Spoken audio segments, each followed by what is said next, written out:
cocina colimense se refleja el uso de los productos endémicos de la región.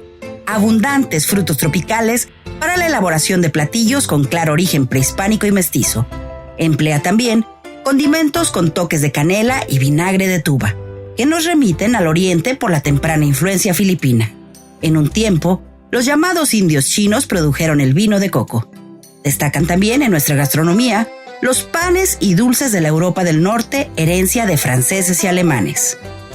Mucho antes de cualquier mestizaje o de la llamada primera globalización, gracias a muchos estudios que se han hecho de arqueobotánica y a evidencias arqueológicas, se plantea que el patrón alimenticio en esta región era muy similar al resto de lo que se conoce como Mesoamérica. Estudios arqueológicos hablan de evidencias de herramientas, de piedras, con las que se hacen hachas, cinceles, martillos, molcajetes, morteros, metates, que van desde el 1500 al 2500 antes de Cristo, y donde es reconocido en la zona como la fase Capacha. Y aquí hay algo bien interesante. Gracias a muchos estudios que se han hecho de arqueobotánica, pues, y gracias también a esas evidencias arqueológicas, pues se ha planteado que el patrón alimenticio de esas fechas era muy similar al resto de lo que se conoce como Mesoamérica. La base ha sido la milpa, los policultivos, la crianza de algunos animales, la caza, la pesca y por supuesto también la recolección, un festín de recursos del mar. Es hasta el año 1100 a.C. cuando grupos del altiplano mesoamericano llegan a este lugar con otros hábitos, otras costumbres, con atributos de guerrero y cultos al sol, integrándose en las costumbres locales, lo que permite un acercamiento hacia lo que son los tributos que estas poblaciones llegaron a pagar al último imperio, el Imperio Mexica. Y que en códices como el mendocino se habla de algodón, de maíz, de chía, de todos los productos de la milpa que se tributaban a este imperio. La importancia de la ubicación geográfica de Colima, protegida por volcanes y con acceso a diversos ecosistemas que garantizan una gran disponibilidad de recursos naturales, fue un factor clave que los españoles no pasaron por alto. Ya para 1523, con el contacto de los dos mundos, cuando el capitán Gonzalo de Sandoval pues no pasa por alto estas bellezas del clima y las abundancias de este territorio, pues se asientan. Y bueno, esta primer fundación se traslada a lo que hoy conocemos, la villa de San Sebastián de la provincia de Colima. Y ahí se empieza a dar nuevamente un intercambio muy fructífero. Cuestiones que antes se tributaban al pueblo mexica, ahora se tributan a la corona. Y nuevamente hace presencia el maíz, el cacao, el frijol, la sal, los pescados, el algodón, chía, entre muchos otros, aparte del jitomate, aparte de ollas, comales, cal y por supuesto aguacates, guajolotes y algo que no fue muy aprobado por el gusto de los europeos, pero sí por el gusto local, la iguana, por ejemplo. Y con estos intercambios llegan cosas que enriquecen las mesas de aquel antaño. Y entre las cosas que llegan, pues miren ustedes, nos llegan vacas, cerdos, nos llegan borregos, nos llegan cabras, gallinas y el trigo. Y también muchas frutas de carácter cítrico, que bueno, hoy en día tienen un boom en la producción, y especias junto con el arroz. Cuando los españoles llegan a la costa del Pacífico, a esta zona del occidente de lo que después va a ser la Nueva España, pues no les gusta el clima.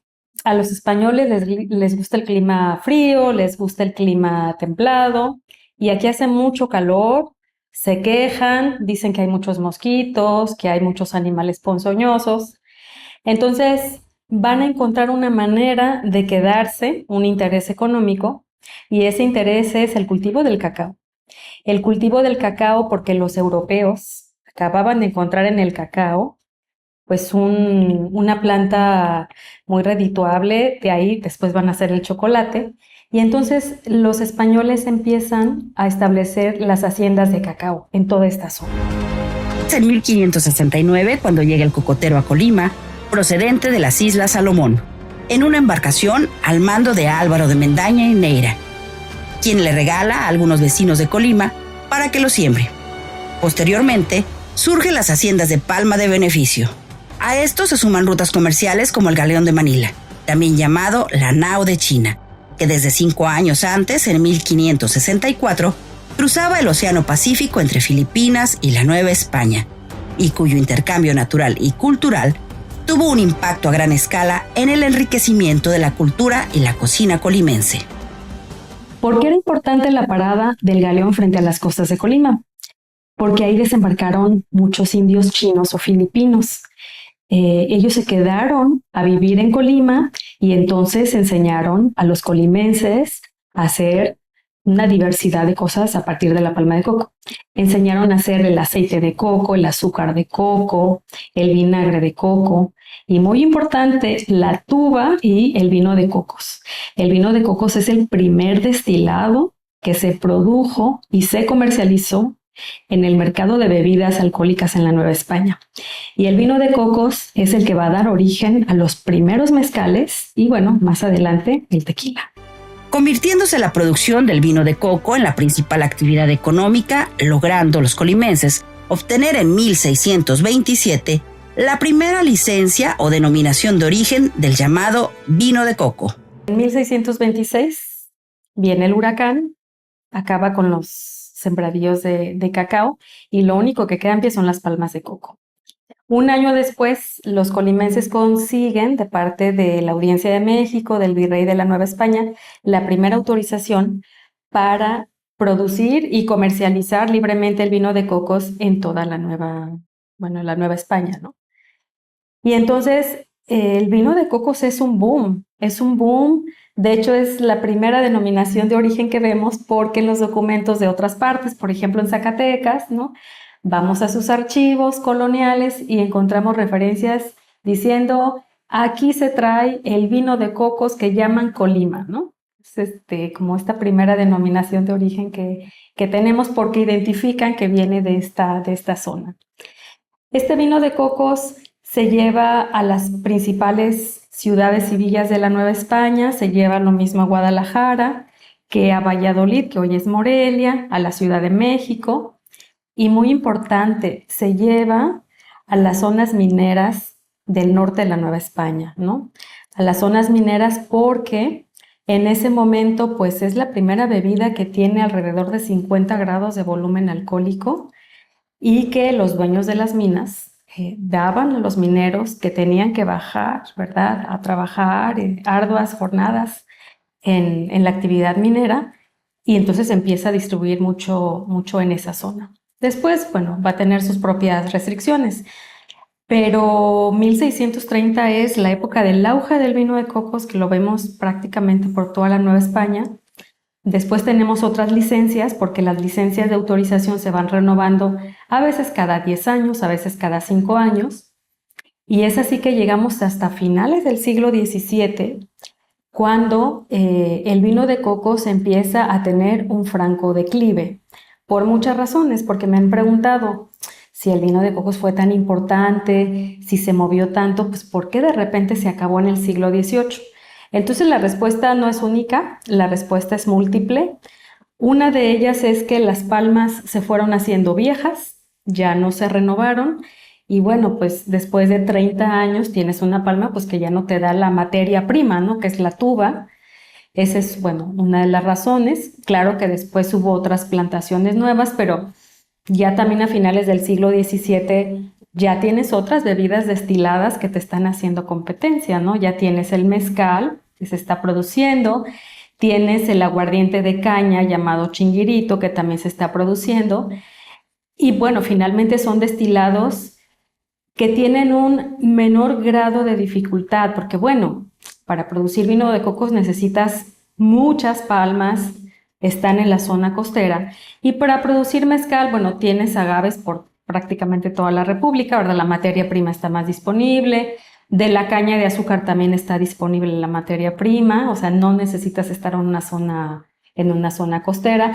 Entonces, bueno, los costos de producción, pues de repente son más altos para el vino de cocos y son menores para estas otras bebidas. Entonces, bueno, tienes una competencia, ya quizás no te conviene y pues eso.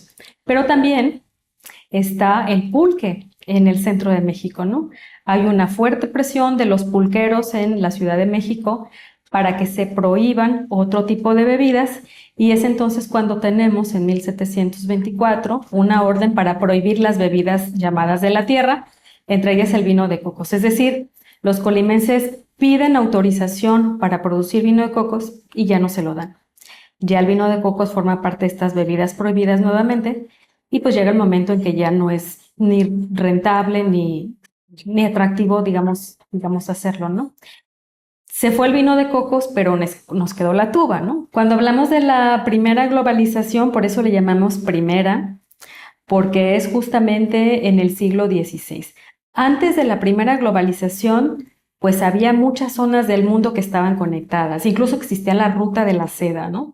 Esa ruta de la seda que Marco Polo transitó y nos habló, ¿no? Entre Europa, lo que hoy es el centro de Asia, bueno, el sudeste asiático, China, Japón, etcétera. Es decir, sí había muchos lugares que estaban conectados, incluso Europa con África, etcétera. Pero faltaba un elemento bisagra y era el Pacífico. Es hasta que llega el galeón que realmente se puede conectar todo el mundo, porque es a partir del galeón que realmente los seres humanos pueden transitar y darle la vuelta al globo. Por eso es la primera gran globalización, ¿no? Entonces, antes del Pacífico, antes del galeón, no teníamos esa parte que faltaba, que era justamente este gran océano del que pertenecemos. Por eso se llama primera globalización. Con la nao de China llegan también a nuestro territorio de manera temprana el tamarindo y posteriormente el mango, que continúan presentes en los platillos tradicionales hasta nuestros días.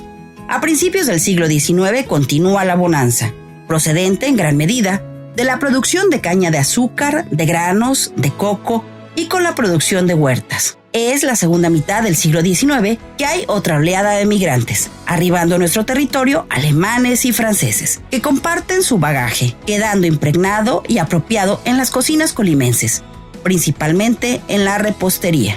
En cada uno de los municipios de Colima existe un platillo tradicional, y es a través de sus colores y sabores, así como las técnicas empleadas en su realización, que se descubren las características de la naturaleza local.